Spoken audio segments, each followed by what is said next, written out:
ጌታችን መድኃኒታችን ኢየሱስ ክርስቶስ መቼ ይመጣል? ጌታችን ስለ ዳግም ምጽአቱ ያስተማረበት ቦታ ደብረ ዘይት ይባላል። ይህ የአምስተኛው ሰንበት መጠሪያ ሲሆን ይህም ዕለት ጌታችን መድኃኒታችን ኢየሱስ ክርስቶስ በደብረ ዘይት ተራራ ላይ ሆኖ ነገረ ምጽአቱን እንዳስተማረ የሚወሳበት ሰንበት ነው።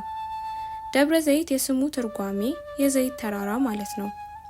ስያሜ የተሰጠው በቦታው ብዙ የወይራ ተክል ይበቅልበት ስለነበር ነው።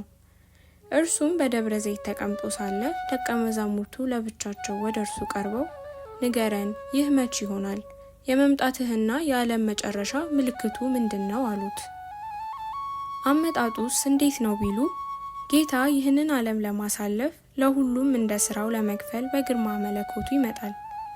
ጊዜው ዘመነ ዮሐንስ ወርሃ መጋቢት ዕለተ እሁድ መንፈቀ ሌሊት እንደሆነ ሊቃውን ተናግረዋል።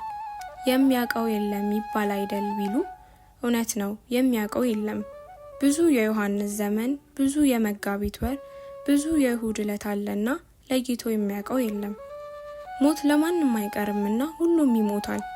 ወንዱ የ30 ዓመት ሴቲቱ የ15 ዓመት ሆነው ጻድቃን ብርሃን ለብሰው ብርሃን ተጎናጽፈው ከፀሐይ 7 እጅ አብርተው ኃጥአን ጨለማ ለብሰው ፍጹም ዲያብሎስን መስለው ይነሳሉ። ጻድቃን ስለሰሩት መልካም ስራ ኑ የአባቴ ብሩካን ብሎ መንግስተ ሰማያትን ያወርሳቸዋል። ኃጥአንን ስለ ክፉ ስራቸው ገሃነም ይሰዳቸዋል። ሐዋርያቱም ምልክቱ ምንድነው ብለው ጌታን ሲጠይቁ ኢየሱስም መልሶ እንዲህ አላቸው፣ ማንም እንዳያስታችሁ ተጠንቀቁ። ብዙዎች እኔ ክርስቶስ ነኝ እያሉ ይመጣሉና ብዙዎችም ያስታሉ። ጦርንም የጦርንም ወሬ ትሰሙ ዘንድ አላችሁ። ይህ ሊሆን ግድ ነውና ተጠበቁ፣ አትደንግጡ። ዳሩ ግን መጨረሻው ገና ነው። ሕዝብ በሕዝብ ላይ መንግስት በመንግስት ላይ ይነሳል። ረሃብም ቸነፈርም መናወጥም በልዩ ልዩ ስፍራ ይሆናል። እነዚህም ሁሉ የምጣር መጀመሪያ ናቸው።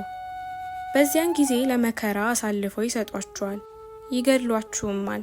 ስለ ስሜ በአሕዛብ ሁሉ ዘንድ የተጠላችሁ ትሆናላችሁ አላቸው።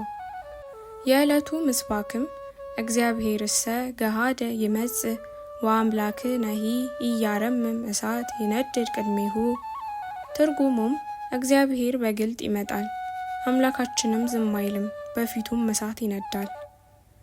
በዳግም ምጽአቱ ጊዜ ከቅዱሳኑና ከሰማዕታቱ ጋር ለመቆም ያብቃን። ዘወትር ብርሃን ሚዲያን በተለያዩ አማራጮች ይከታተሉ።